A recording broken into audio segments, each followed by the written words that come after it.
If money constantly feels tight no matter how hard you work, if your income disappears faster than it arrives, and if financial decisions feel rushed, emotional, or reactive, then understand this clearly before we go any further. Your situation is not unique, and it is not permanent, but it is the result of a way of thinking that has been quietly reinforced over years. More than 2,000 years ago, a 19-year-old named Augustus Caesar returned to Rome after the assassination of Julius Caesar with no army, no throne, and no guarantee of survival. Yet he faced a financial and political reality far more unstable than anything most people experience today. And instead of collapsing under pressure, he rebuilt his position step by step by changing how he thought about resource, time, and control, not by chasing quick victories. What follows is not motivation, and it is not fantasy, but a 4-week shift in financial thinking based directly on how Augustus actually operated. Because just as he did not become emperor overnight, you will not become rich in 4 weeks, but you will stop making the kinds of decisions that keep people financially trapped. Week 1. Stop reacting to money pressure. When Augustus arrived in Rome, he was surrounded by men who had more money, more soldiers, and more influence, and the fastest way for him to fail would have been to panic, rush decisions, or try to compete on their terms, because reaction under pressure always exposes weakness. Most poor financial thinking begins exactly here, not with low income, but with emotional urgency, where every bill feels like a crisis, every expense feels threatening, and every decision is made with the goal of short-term relief rather than long-term stability. Augustus refused to think this way, choosing instead to slow down, observe, and understand where real control existed, because he knew that reacting emotionally to pressure gives power to circumstance, while calm analysis quietly takes it back. In financial terms, week 1 is about breaking the habit of urgency, because when you treat every money issue as an emergency, you force yourself into bad decisions, high-interest debt, impulsive spending, unstable income choices that solve today's discomfort but weaken tomorrow's position. Augustus did not try to fix everything immediately. He focused on understanding the landscape first, and this is the first shift you must make. Before changing income or strategy, you must stop letting financial pressure dictate your behavior, because once pressure controls your decisions, no plan can work. During this week, the goal is not action, but clarity, because clarity slows the mind, and a slowed mind makes better financial choices, allowing you to see patterns, leaks, and opportunities that panic always hides. Week 2.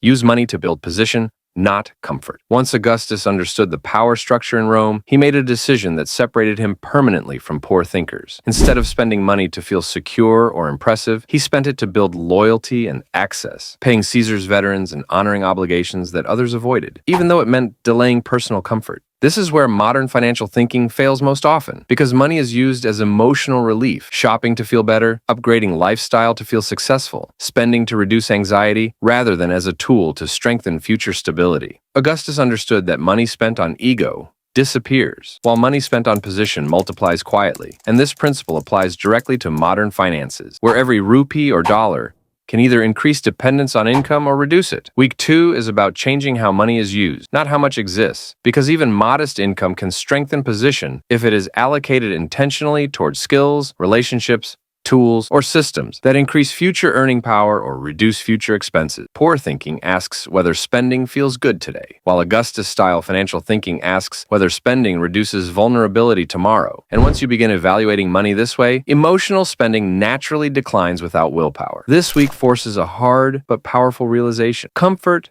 delays growth, while strategic discomfort often creates freedom. And Augustus was willing to delay pleasure because he understood what it bought him later. Week 3. Think in system, not paycheck. By the time Augustus began consolidating power, he no longer focused on individual victories or moments, but on building systems, roads, taxation, administration, military organization.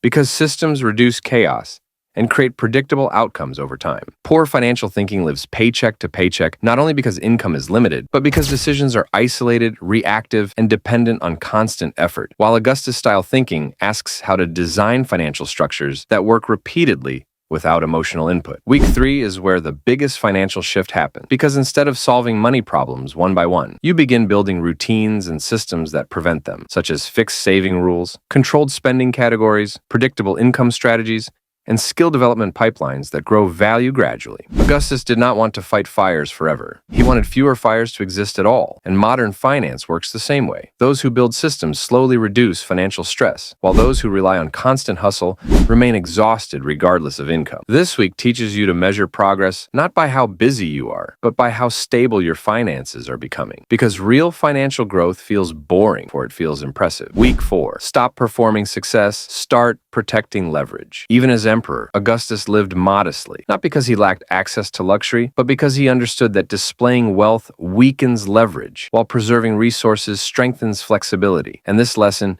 is more relevant today than ever. Modern poor financial thinking equates visible success with real progress, spending money to signal status, while Augustus-style thinking avoids unnecessary exposure, conserving resources quietly until they can be used where they matter most. Week 4 is about restraint, not deprivation, because the goal is not to live small, but to live strategically, removing unnecessary financial pressure by cutting expenses that exist only to impress, compare, or perform success for others. Augustus also relied heavily on routine because routine removes emotional decision-making. And in finance, fewer emotional decisions always lead to better outcomes, as consistency beats intensity over time. By the end of this week, your relationship with money begins to shift, not because your income has suddenly changed, but because your decisions are calmer, more intentional, and less reactive, allowing progress to accumulate quietly instead of collapsing under pressure. Ending. The real result after 4 weeks. After 4 weeks, Augustus Caesar did not become emperor, just as you will not become rich, but he became something far more powerful, mentally unshakable. Because while others reacted emotionally to instability, he remained positioned, patient, and deliberate. This is the real financial transformation, because poverty of thinking collapses under pressure, while disciplined clarity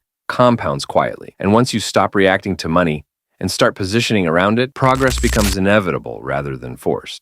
Poor thinking asks how to survive the next expense, but Augustus-style financial thinking asks how to reduce dependence on constant effort altogether. And once that question becomes natural to you, your financial future begins to change in ways that feel calm rather than chaotic. And that is why thinking like Augustus Caesar for 4 weeks does not change your income overnight, but permanently changes the way you handle money. And once behavior changes, outcomes eventually follow. That is financial power.